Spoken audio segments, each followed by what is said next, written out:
सादर स्पर्श स्वागत है। नमस्कार। न्याय धर्म सभा के इस रविवारी फेसबुक लाइव कार्यक्रम में आप सभी देखने और सुनने वालों का बहुत बहुत स्वागत है। ये कार्यक्रम अत्यंत महत्वपूर्ण है क्योंकि इसके माध्यम से हम सभी को देश विदेश समाज और राष्ट्र के अत्यंत महत्वपूर्ण विषयों पर स्वयं आदरणीय गुरुदेव से मार्गदर्शन प्राप्त होता है। इस कार्यक्रम में गुरु जी आज के लिए जो प्रश्न है वो छत्तीसगढ़ से शशांक जी का है।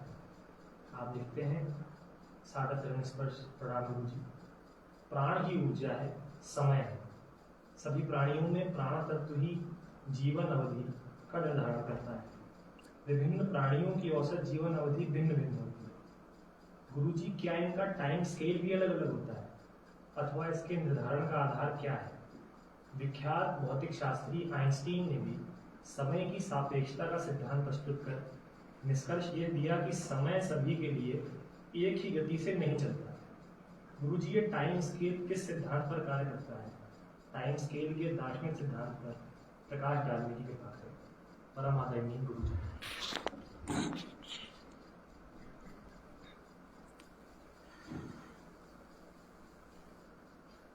समय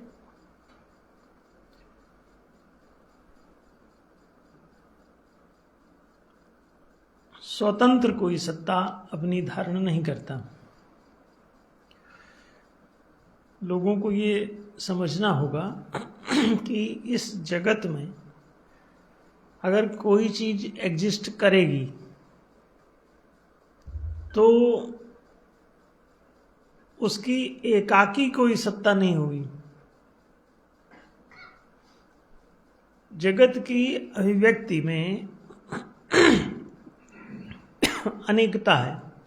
इसमें कोई भी चीज, कोई सोचे कि एक यूनिट बना के रख देंगे तो वो अपने आप में रही आएगी, ऐसा संभव नहीं।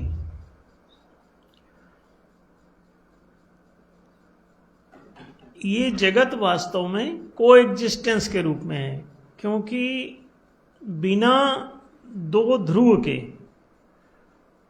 जगत उत्पन्न नहीं होगा। इसीलिए जगत को दुनिया लोग कहने लगे। दुनिया क्यों कहते हैं? दुनिया का मतलब है कि इसमें दूनापन है, दोहरापन है, ड्युअलिटी है। दुनिया में ड्युअलिज्म है। आपको दिखाई देता है सामान्य जो चर्म चक्षु हैं वो ड्युअलिटी देखते हैं, द्वैत देखते हैं। तो जगत में एक कोई भी चीज होगी तो उसके सापेक्ष कोई दूसरी चीज होनी पड़ेगी। जैसे किसी क्रिया का प्रतिक्रिया होना, जैसे आकर्षण के सापेक्ष विकर्षण का होना।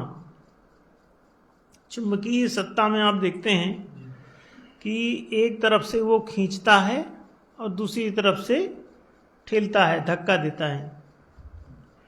तो आकर्षण का मतलब होता है खिंचाव और विकर्षण का मतलब होता है धक्का देना, ठेलना दूसरी तरफ। अगर उत्तर है तो दक्षिण होगा, पूरब है तो पश्चिम होगा, ऊपर है तो नीचे होगा। आदि है तो अंत होगा।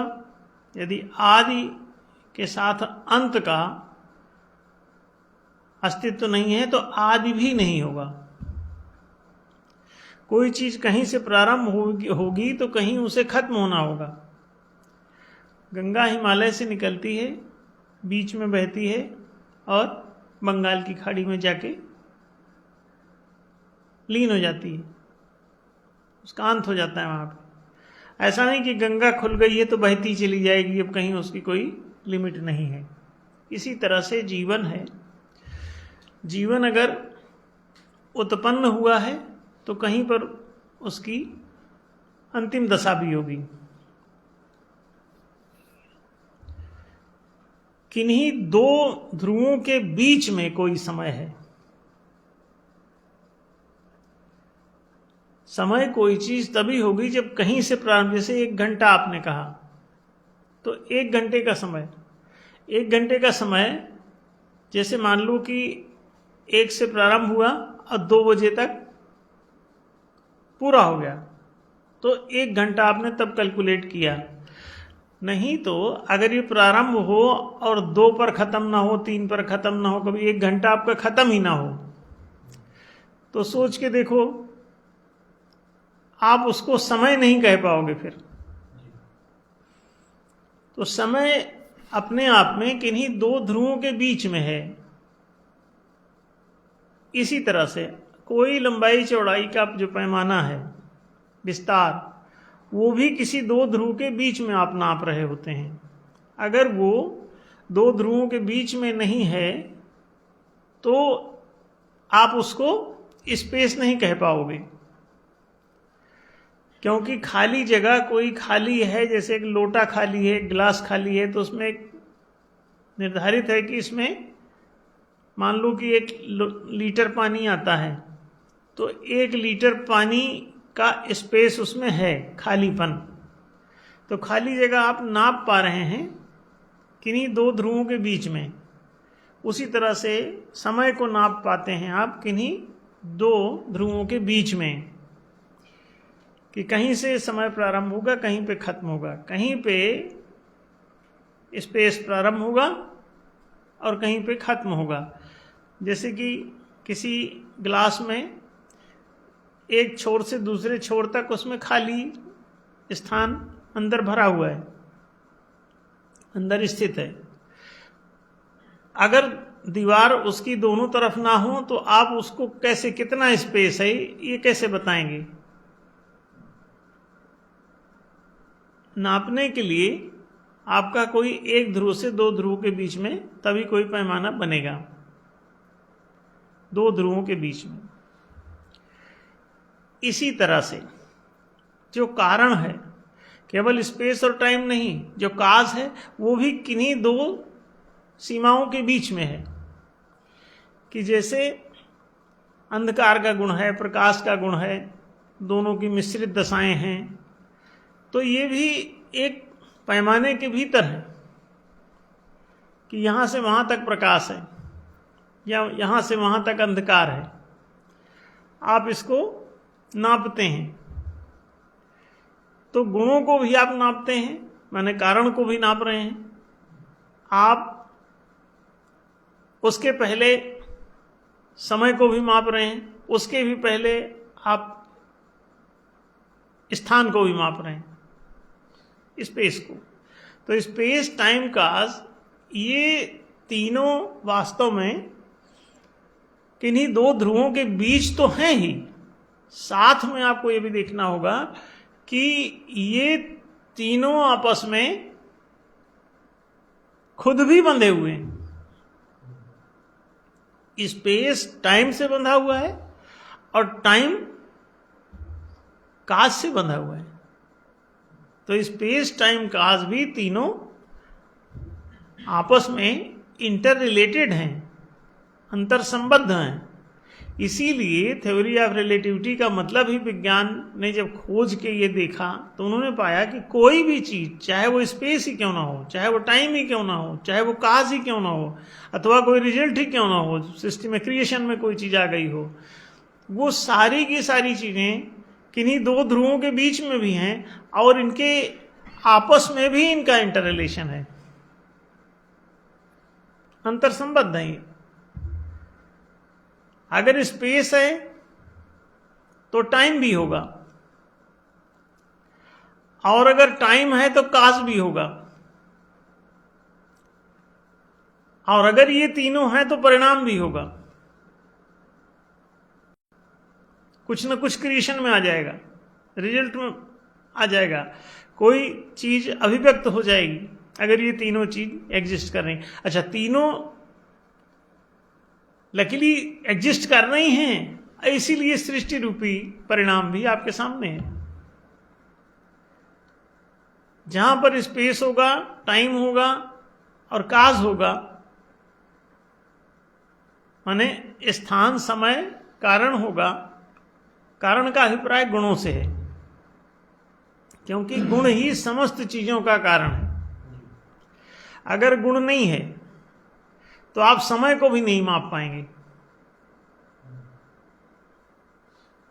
यहां पे गुण को आप संस्कार भी कह सकते हो, सॉफ्टवेयर कह लो आज की परिभाषा में, विज्ञान की भाषा में, तो ज्यादा समझोगे। तो किसी का जीवन, आपको यहां समझना होगा कि किसी का जीवन इन तीन बातों के संयोग से है। स्पेस, टाइम, काज। और जीवन तो परिणाम है। एक जीव जो उत्पन्न हुआ, घूम रहा है, वो तो परिणति है, वो रिजल्ट है किसका? इन्हीं तीनों का। तो समय को केवल समय कहते रहना, जबकि ये तीनों इंटर रिलेटेड हैं। आप केवल समय मापने जाओगे तो किस चीज का समय मापोगे? अगर मान लीजिए कोई रिजल्ट में है, एक एग्जिस्ट कर रहा है, तो आप किसी जीव ही मान लो है, तो वो जीव एग्जिस्ट कर रहा है, तो आप वो जन्मा है, तो जन्मे से लेकर के उसके मृत्यु तक आपने माप लिया। फिर उसको आपने कहा ये समय हुआ इसका। जैसे मान लीजिए कि 100 ईयर्स एक आदमी कोई है जो 100 साल जीना है उसको, तो ये जो 100 ईयर्स हैं ये समय के रूप में आप मान लेते हैं। लेकिन उसके लिए जन्म और जीवन के ध्रुव को धारण करने वाला कोई एग्जिस्टेंस चाहिए आपको। यदि आइंस्टीन ना होते तो समय की बात भी विज्ञान में कौन करता? दर्शन में तो हो रही थी, क्योंकि पहले भी ऋषि हुए। लेकिन अगर भौतिक विज्ञान में बात करनी है तो उसमें उन वैज्ञानिकों का भी होना जरूरी है जो इस पे बात कर रहे हैं, और जिस पे बात करेंगे उसका होना भी जरूरी है। ठीक है, इसीलिए हमने कहा ये तीनों इंटर रिलेटेड हैं। आप स्पेस हटा करके समय की बात नहीं कर सकते। दूसरी बात, आप गुणों को हटा करके समय की बात नहीं कर सकते। ये दोनों तरफ देख लीजिए। और अगर ये तीनों का कॉम्बिनेशन है कहीं भी इस ब्रह्मांड में, इस दुनिया के किसी भी केंद्र पर, यदि इन तीनों का एग्जिस्टेंस है तो रिजल्ट माने सृष्टि होगी ही होगी, संसार होगा ही होगा। अब इस संसार को दुनिया आप इसीलिए कहते हैं क्योंकि किन्हीं दो ध्रुवों के बीच में स्थित है। तो इसमें हमेशा ध्यान रखो कि अगर स्त्री है तो पुरुष होगा, पुरुष है तो स्त्री होगा। हाँ, स्त्री का होना भी उतना इंपॉर्टेंट हो जाएगा जितना पुरुष का। दूसरी बात, जन्म और मृत्यु के बीच में जीवन बहेगा। जन्म नहीं है तो जीवन प्रारंभ कैसे होगा? मापोगे कैसे? तो दो ध्रुव वहां भी आपको उत्पन्न करने होते हैं। तो जैसा इन्होंने कहा कि आइंस्टीन ने समय की बात करी, सापेक्षता के सिद्धांत की बात करी, तो उस सापेक्षता को आप इस अर्थ में समझ लें कि एक तो वो किन्हीं दो ध्रुवों के बीच में है, और दोनों ध्रुव एक दूसरे के सापेक्ष है, माने एक है तो दूसरा होगा। सापेक्षता का मतलब ये है कि दूसरा पक्ष भी वहां पर एग्जिस्ट करे। अगर एक है तो दूसरा हो। यदि जन्म है तो मृत्यु उसके सापेक्ष है, और यदि मृत्यु है तो जन्म भी हुई होगी। इसीलिए भगवत गीता में कहा गया है कि जन्मे हुए की मृत्यु निश्चित है, और मरे हुए का जन्म निश्चित है। ये अटल है, ध्रुव है, माने जरूरी है, पक्का है। तो ये इस सापेक्षता के कारण आप ऐसा बोल रहे होते हैं। भगवत गीता में भी जो कृष्ण ने कहा वो सापेक्षता के कारण ही ये बात कह पाए। यदि एक दूसरे के सापेक्ष ना हो जन्म और मृत्यु, तो आप ये वाला श्लोक नहीं बोल सकते। तो यहां ये समझना जरूरी है कि ये तीनों चीजें एक तो इंटर रिलेटेड हैं, दूसरी ये स्वयं में भी किन्हीं दो ध्रुवों के बीच में स्थित हैं। इनके कैलकुलेशन के लिए आपको कोई दो ध्रुव आपको लेने पड़ेंगे। इस तरह से आपके पर्टिकुलर अगर जीवन की बात की जाए कि आपका जीवन या सबका एक निर्धारित समय है या अलग अलग है सबका, या इसकी कोई एक बनी हुई है रेखा, तो ऐसा नहीं है। हमने कहा कि ये तीनों चीजें चूंकि इंटर रिलेटेड हैं तो ये एक दूसरे को प्रभावित भी करती होंगी शर्तियां। अगर मान लीजिए कोई आदमी का गुण उत्थान पतन होता है तो उसका समय प्रभावित होगा, ये हुआ इसका अभिप्राय। और उसका एग्जिस्टेंस भी प्रभावित होगा उसी अनुपात में, गुणों से भी और समय से भी, कि उसका एग्जिस्टेंस भी कमजोर हो सकता है, बेहतर हो सकता है, अधिक स्वस्थ। अब पॉजिटिव हुआ कि नेगेटिव हुआ है उसके साथ, तो गुणों को सजा संवार करके मनुष्य अपने समय को प्रभावित कर सकता है। तो एक ऐसी कोई सीमा रेखा समय की सबके लिए प्रिस्क्राइब्ड नहीं है और की भी नहीं जा सकती, क्योंकि प्रभावित है। जैसे मनुष्य का 100 वर्ष मान्य है, जीवम श्रद्धा सतम बोल के, लेकिन आप देख रहे हैं कि कोई 5 साल में मर जा रहा है, कोई 1 ही साल में, कोई तो गर्भ में ही मर जाते हैं, कोई पैदा होते ही मर जाते हैं, तो कोई 10 साल में, कोई 20 साल में, कोई 30-50, हर एज में मृत्यु की घटना घटित हो रही है। 100 साल की मान्यता इसकी होने के बावजूद भी 100 साल सबका टच नहीं हो रहा है। इससे सिद्ध हुआ कि दूसरे घटक इसको प्रभावित कर रहे हैं समय को। तो हमने जो बात कही वो आप इस उदाहरण से समझ सकते हैं कि हाँ, वो लॉजिकल है कि ये तीनों एक दूसरे को प्रभावित करते हैं, और इन तीनों के प्रभाव से ही चौथा होगा। अगर तीनों का कॉम्बिनेशन है कहीं कि आपके पास एक स्पेस हो प्रॉपर और आपके पास पर्याप्त मात्रा में एनर्जी हो, तो देखो यहां पर प्राण को ही ऊर्जा कहा गया है, जो वैदिक प्राण की भाषा है, प्राण के नाम से उसको बोला जाता है। तो जो सचेतन चंचल एनर्जी का प्रथम जो परमाणु है या तरंग के रूप में वो है, तो उसको प्राण कहा जाता है। आधुनिक भाषा में उसे एनर्जी कहा जाता है, ऊर्जा भी कह सकते हो आप। तो जितनी मात्रा में जिसमें जितना प्राण है, ये ऊर्जा है, उतना ही उसका जीवन होता है, लेकिन दूसरे घटक भी उसको प्रभावित करेंगे। अगर उसका गुणात्मक परिवर्तन होता है तो ये प्राण की मात्रा पर्याप्त होते हुए भी उसकी मृत्यु हो सकती है। तो जीवन मतलब कम ज्यादा उसका तब भी हो सकता है क्योंकि दूसरे घटक उसको प्रभावित कर रहे हैं। तो ये एक बारीक विषय है, लेकिन जो अतिशय तार्किक और दार्शनिक दृष्टिकोण के लोग हैं वो इसको समझ सकते हैं कि हाँ, ये बहुत महत्वपूर्ण विषय है, और इसको समझने के लिए थोड़ा सा बुद्धि का तेज होना जरूरी है। कम बुद्धि से इन सब बातों को नहीं समझा जा सकता। तो बुद्धि जितनी प्रखर होगी, जितनी प्रबल होगी, जितनी तेजस्वी होगी, उतनी ज्यादा आप इन बातों को समझ सकते हैं, अनुभव कर सकते हैं। तो ये बहुत काम का विषय है। फिर भी जहां तक आप समय की बात करते हैं वो ध्यान रखें कि उसका अभिप्राय प्राण से है, ऊर्जा से है। तो जिसमें जितना प्राण की मात्रा है तो अपने आप में ये भी एग्जिस्ट करेगा, दूसरे गुणों को भी अपने अनुकूल ढाल सकता है ये प्राण, और सॉफ्टवेयर अपने मर्जी के बना सकता है। कंप्यूटर में क्या है, आप बिजली भी डालते हैं, माने प्राण डालते हैं, और सॉफ्टवेयर भी डालते हैं, मतलब गुण। और वो जो स्पेस, जितना बड़ा कंप्यूटर है, रोबोट है आपका, उतना उसमें आप स्पेस भी डाल रहे हैं जितना उसका शरीर का साइज है।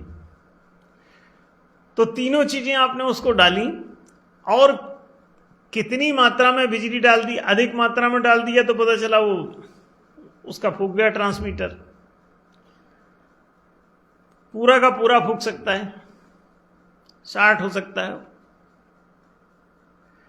कम हो जाए तो ठीक से काम ही ना कर पाए, ना उसका कैमरा काम कर रहा है, ना स्पीकर काम कर रहा है, तो बड़ी मुश्किल होगी। तो कम भी नहीं चाहिए, पर्याप्त मात्रा में विद्युत सप्लाई हो, एक बात। दूसरा, सॉफ्टवेयर उसको सही ढंग के दिए जाएं ताकि वो अपना उस सॉफ्टवेयर के द्वारा ही उठना, बैठना, चलना, हंसना, बोल सारी क्रियाएं वो कर सके। समय और जीवन और प्राण यानी एनर्जी, ये बिल्कुल एक ही चीज के पर्याय हैं। आप अगर प्राण की मात्रा कम ज्यादा करते हैं तो आपका समय कम ज्यादा हो जाएगा। रोबोट में बैटरी लगा दीजिए, बैटरी अगर कमजोर होगी तो रोबोट अभी खत्म हो जाएगा, उसका समय समाप्त हुआ। बिजली समाप्त मतलब समय समाप्त। अच्छा, वो जिंदा रहा सकता है, कोई फंक्शन ना करे, सॉफ्टवेयर ही नहीं है उसके पास, तो ऐसे ही बैठा हुआ है, एनर्जी भी है, सब बात है, लेकिन कोई काम नहीं हो रहा है ना। जैसे बैटरी में एनर्जी डाल रखी है लेकिन सॉफ्टवेयर उसमें नहीं है कोई, तो कुछ बैटरी वाला जो प्राण है वो कुछ नहीं कर पा रहा है। बैटरी में रखा रहता है, एनर्जी तो भरी है उसमें, लेकिन कोई काम करके नहीं दे रही है, उसको सॉफ्टवेयर चाहिए। सॉफ्टवेयर डालने के लिए कंप्यूटर में बिजली भेजो, उसी में सॉफ्टवेयर डाल दो, फिर वहां से वो पकड़ के फंक्शन करेगी। एआई में आपके बैटरी भी लगा दिया जाए और सॉफ्टवेयर भी डाल दिया जाए और एआई का कोई रोबोटिक एग्जिस्टेंस भी बना दिया जाए तो काम करने लगेगा, है ना। तो आप समझ सकते हैं कि जीवन की ऐसी कोई सीमा रेखा एक तो नहीं बनी हुई है, बनाई भी नहीं जा सकती। बना भी सकेंगे तो प्रभावित होती रहेगी। आप सॉफ्टवेयर ये बना के डाल दीजिए कि 100 साल चलेगा ही, लेकिन बीच में शॉर्ट सर्किट हो सकता है, बीच में कोई हथौड़ा बजा सकता है उस पे, रोबोट पे, है ना। एक्सीडेंट हो सकता है कि गिर गए, टूट गए हाथ पांव। तो मनुष्य भी एक रोबोट की तरह ही है, तो इसका भी सभी प्राणी उसी तरह हैं, एक चलते फिरते रोबोट जैसे हैं, जिनमें इन तीनों का स्पेस टाइम का इसका कॉम्बिनेशन है और तीनों मिलकर के इसको एग्जिस्टेंस में लाए हुए हैं। और इसका समय इसके गुणों से प्रभावित होता रहता है, इसके कर्मों से प्रभावित होता रहता है, कर्म से गुण बनते रहते हैं। जीवन अकेले किसी समय की चर्चा पर आश्रित नहीं है, तो ये समझना होगा कि इनके बीच में एक अंतर संबद्धता है, और वो अंतर संबद्धता इतनी ज्यादा है कि इनके सबके अलग अलग अस्तित्व तो अलग अलग इनका आपको दिखाई देगा, लेकिन फिर भी ये तीनों परस्पर गुथे हुए हैं। बिजली का अस्तित्व आपको अलग दिखाई देता है, एक बैटरी में, सेल में भी आप डाल के बिजली लिए घूम सकते हैं, इधर उधर जा सकते हैं, आ सकते हैं, बिल्कुल सीधी सी बात है। और इसी तरह से सॉफ्टवेयर भी आप एक सीडी में लिए घूम रहे हैं, पेन ड्राइव में लेके घूम सकते हैं, उसका भी अस्तित्व है। ऐसे एक रोबोट बना के रोबोट अलग से लिए घूमते रह सकते हैं, बैटरी भी ना डालें और सॉफ्टवेयर भी अभी ना डालें तो भी उसका अस्तित्व रहेगा। लेकिन इन तीनों का मिला जुला जो कॉम्बिनेशन है वो इसको जीवंत कर देता है, जीवित कर देता है, चला फिरा देता है, उपयोगी सिद्ध कर देता है।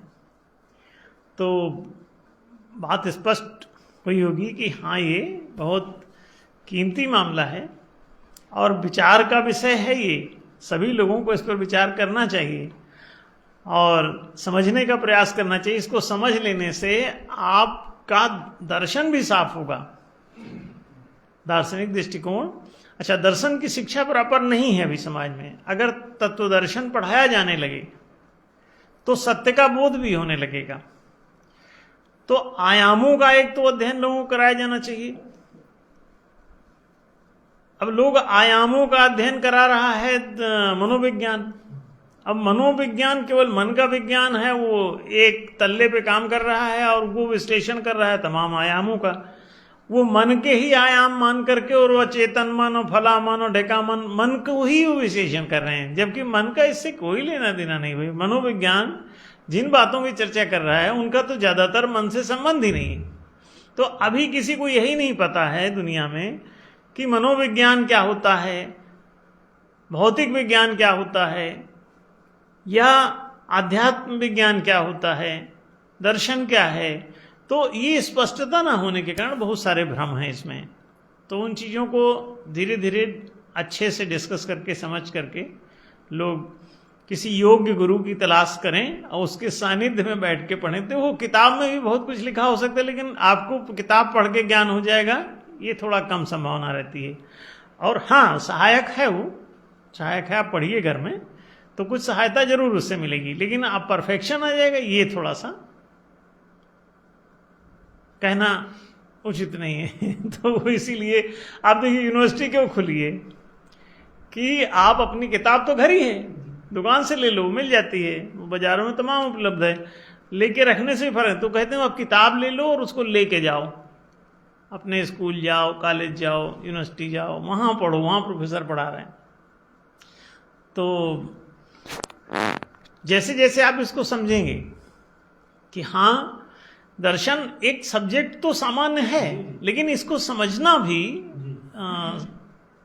क्योंकि ये बहुत डीप विषय भी है, ये जितना सरल है उतना ही रहस्यमय भी है, ये उतना ही अधिक जटिल भी है। तो इसको समझने के लिए सबसे पहले देखो गुरु बिनु ज्ञान ना हो, ये बात कही जाती है। तो ये काफी हद तक बड़ी सटीक भी है। गुरु कौन है? जो तुमसे बड़ा है, जो तुमसे पहले उसी सब्जेक्ट के सारे मर्मों को जानता समझता है। तो उसके जरिए तुम लाखों साल मेहनत करने से बच जाते हो। लाखों वर्षों तक तुम किसी बात पे रिसर्च करते हुए जिंदगी बिता सकते हो, जिसको वो तुमको बैठा के 1 मिनट में साफ कर देगा, और तुमको लाखों साल लग जाएंगे उस बात में उठा पटक करते हुए। तो इतना फर्क है। जीवित गुरु अगर कोई मिल जाए सच में उस विषय विशेष का, जिस विषय के तुम विद्यार्थी हो, तो तुम धन्य हो। बहुत आदि शंकराचार्य का एक वचन है जिसमें वो कहते हैं मनुष्यत्वम, मुमुक्षुत्वम और महापुरुष संश्रया दुर्लभम त्रयमेवेतत्। ये तीनों बहुत दुर्लभ हैं,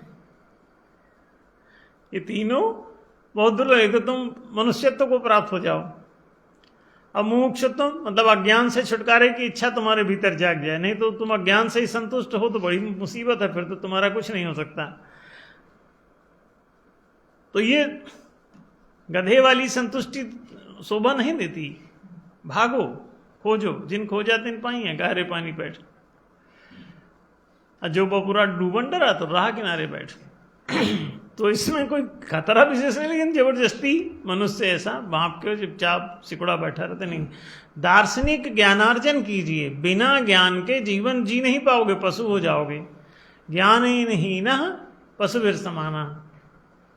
तो ज्ञानार्जन पहले करो, उसके बाद तुम चाहे चाय पियो, चाहे खाना खाओ, चाहे तुम गाना गाओ, चाहे नौटंकी करो, चाहे विदेश यात्रा करो, चाहे देश यात्रा करो, चाहे चिल्ला जाओ, चाहे रसगुल्ला खाओ, इससे फर्क नहीं पड़ेगा। लेकिन तुम पहले ज्ञानार्जन कर लो, नहीं तो बहुत तकलीफ उठाना पड़ेगा।